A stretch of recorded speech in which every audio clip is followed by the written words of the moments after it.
श्रोताबंधु साहित्य संस्कृति और चिंतन चैनल को आपण मानक स्वागत करुच्ची।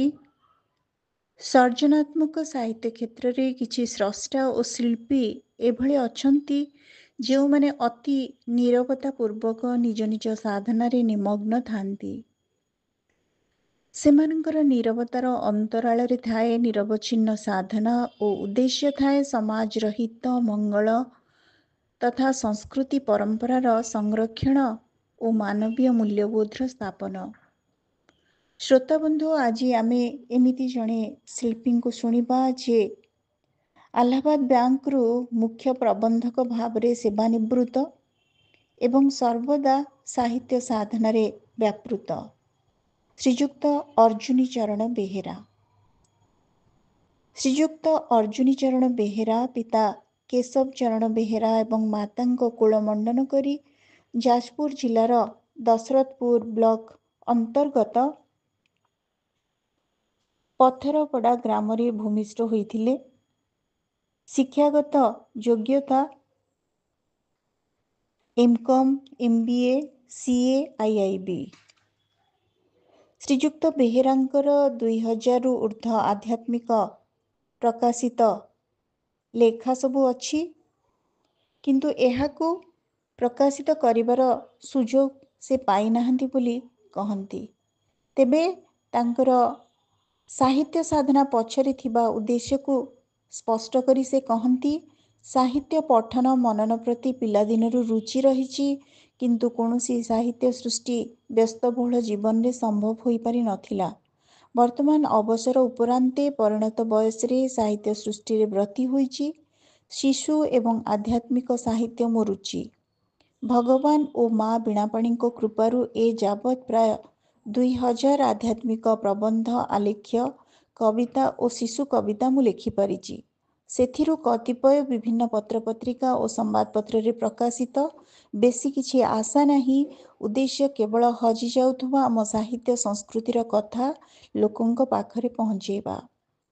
श्रोताबंधु आज श्रीयुक्त अर्जुनी चरण बेहेरांक द्वारा लिखित एक तात्विक आम आध्यात्मिक संस्कृतिर एक शीर्षक महादेव और हनुमान युद्ध एक उपस्थापना आपण मानक उद्देश्य रे मु प्रस्तुत करिछि।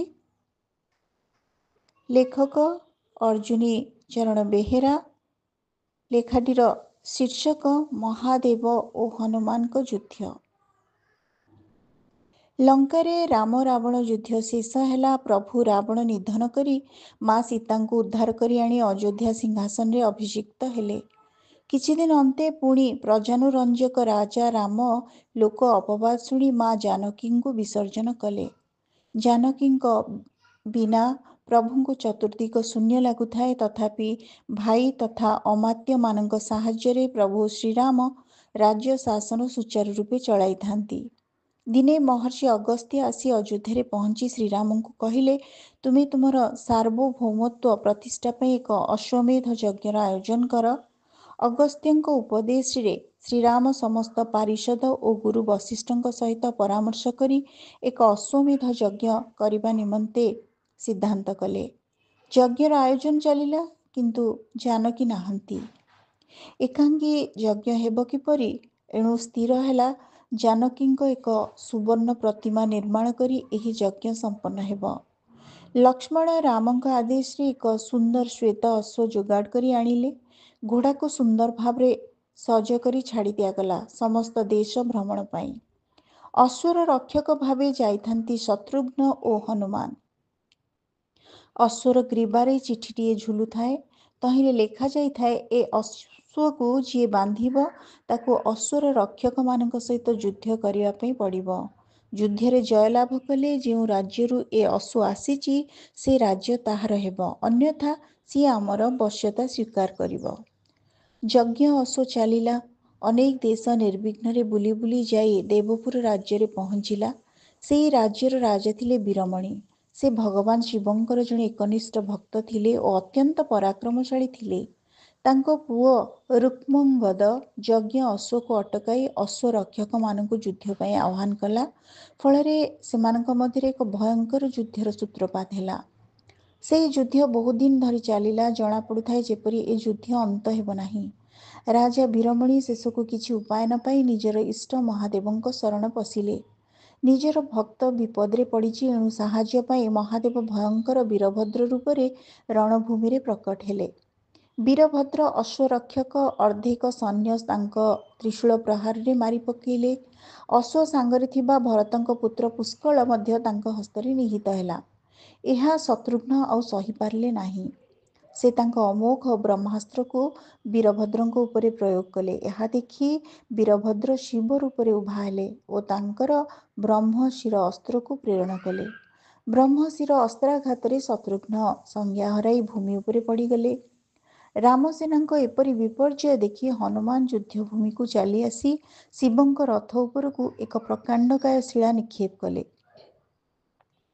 ଶିବଙ୍କ ରଥ ଏଥିରେ ଭାଙ୍ଗି ଖଣ୍ଡ ଖଣ୍ଡ ହୋଇ ପଡ଼ିଲା।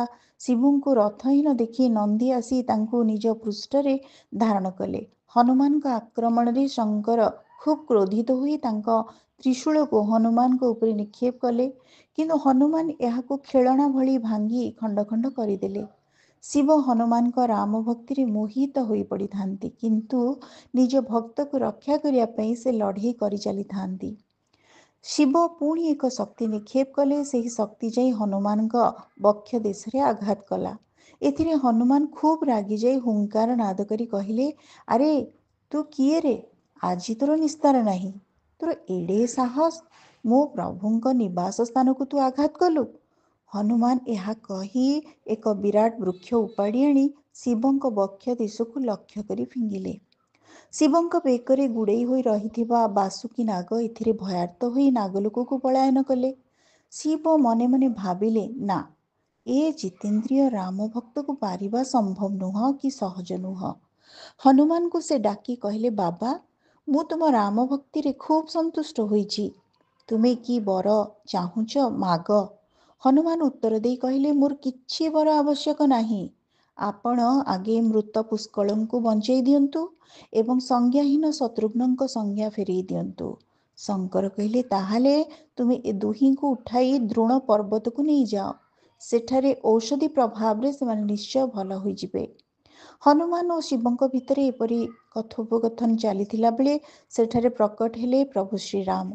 ଶ୍ରୀରାମଙ୍କୁ ଦେଖି ଶିବ ସମସ୍ତ ଘଟଣା ବର୍ଣ୍ଣନା କଲେ।